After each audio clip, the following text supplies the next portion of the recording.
अस्सलाम स्टूडेंट्स। आज का जो हमारा वीडियो लेक्चर है इसमें हम डिस्कस करेंगे कि कैसे हम डिफरेंट प्रोग्राम्स बना सकते हैं सी लैंग्वेज के अंदर, कैसे हम इस पर वर्क कर सकते हैं। एक दो प्रोग्राम्स हैं उसको डिस्कस कर लेते हैं। मैं सिंगल लाइन कमेंट्स लेता हूँ। हमारे पास प्रोग्राम नंबर 1 है जी,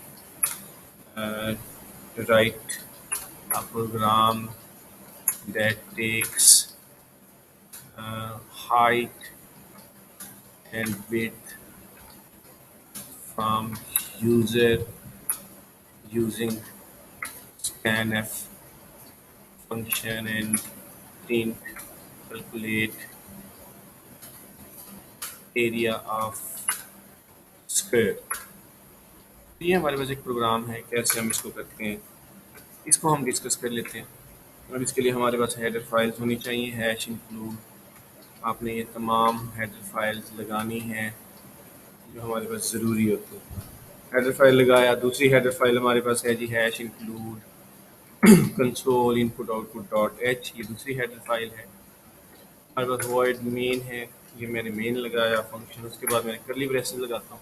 अच्छा, अब हमारे पास ये देखेंगे एरिया ऑफ स्क्वायर फाइंड करना है। हमें पता है area is equal to height multiply by width, ये हमारे पास एक फार्मूला है।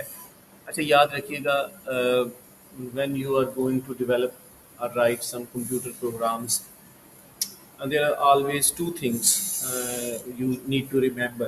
One thing, you must be asked some questions. Some of values have been given to you.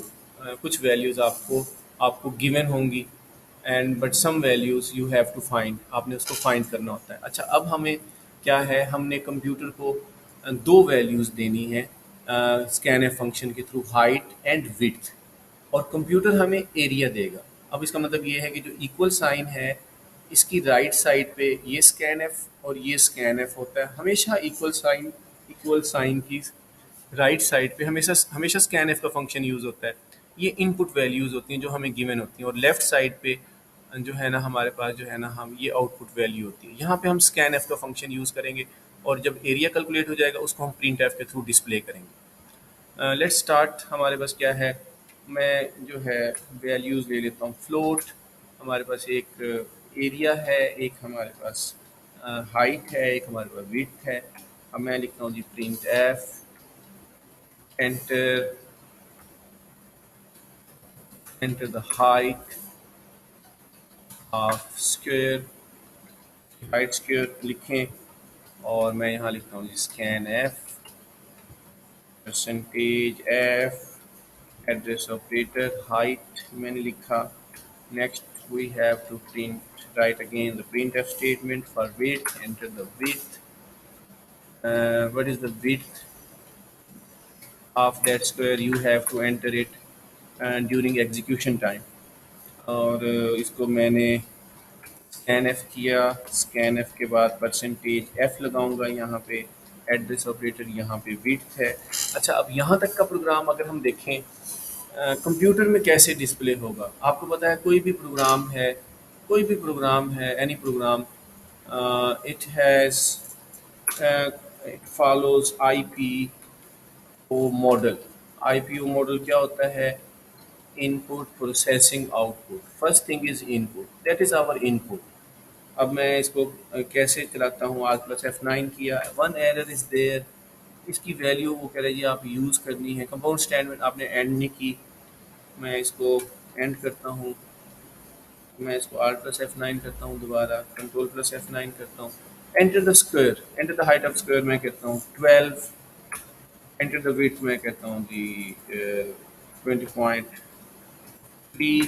अब हमारे पास इतना है, आगे कुछ डिस्प्ले नहीं होगा क्योंकि हमने इनपुट दिया। अब हमने करना क्या है, we have to take the variables of area and we have to multiply height with the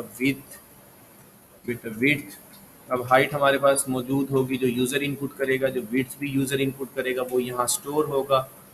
scanf का फंक्शन उसको, फॉर एग्जांपल अब स्कैनएफ का फंक्शन कोई भी वैल्यू कैप्चर करेगा हाइट और इसमें स्टोर कर देगा, और यहाँ ये इनपुट फंक्शन है विड्थ, आप एंटर करोगे विड्थ के वेरिएबल में, और ये दोनों आपस में वैल्यूज़ मल्टीप्लाई होंगे और एरिया में स्टोर हो जाएंगे।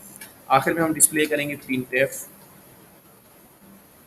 एरिया ऑफ स्क्वायर, मैं परसेंटेज एफ लगाता हूँ यहाँ पे और यहाँ पे एरिया लिख देता हूँ और गेट सी एच का function at the end program के अंदर मैं लगाऊँ. So I have to press Alt plus F9 for compilation, and now we need to press Alt plus Control plus F9. Previous result हमें show हो रहा है, क्यों शो हो रहा है ये आपको पता होना चाहिए. और यहाँ पे मैं 12.2 लिखता हूँ, यहाँ पे मैं 13.2 लिखता हूँ और रिज़ल्ट हमारे पास है 161.039993. अब ये हमारे पास रिज़ल्ट है.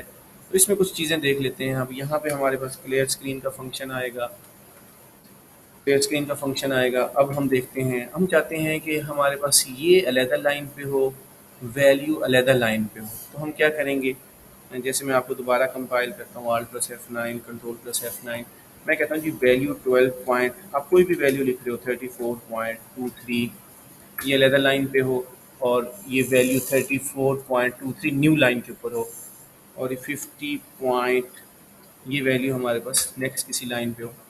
तो अब उसके लिए हम क्या करेंगे, यहाँ पे back slash n escape sequence use करेंगे, यहाँ पे हम स्केप सीक्वेंस यूज़ करेंगे और हमारे पास यहाँ पे अलहदा से हम एक स्केप सीक्वेंस स्टार्ट में भी लगा सकते हैं, एंड में भी लगा सकते हैं. अब मैं दोबारा कंपाइल करता हूँ.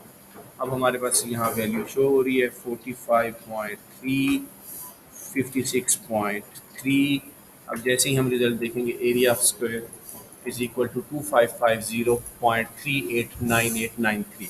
अगर मैं यहाँ पे ऐसे करूँ, आप लोगों को मैं प्रीवियस लेक्चर में बता गया हूँ 0.2, अब इसका मतलब है डेसिमल के बाद जो है ना 2 डिजिट शो होंगे वैल्यू के अंदर. जैसे मैं ये वैल्यू एंटर करता हूँ,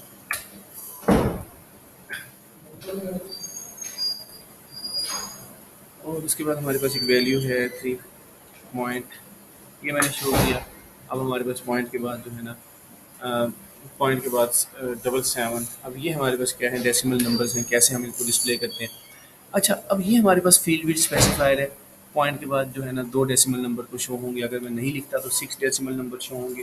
तो ये हमारा प्रोग्राम है कि कैसे हमने इस प्रोग्राम को बनाया. अच्छा, इसी सेम प्रोग्राम्स के तहत आप different programs, area of rectangle find करो और इसी तरह आप डिफरेंट प्रोग्राम्स को भी कर सकते हैं.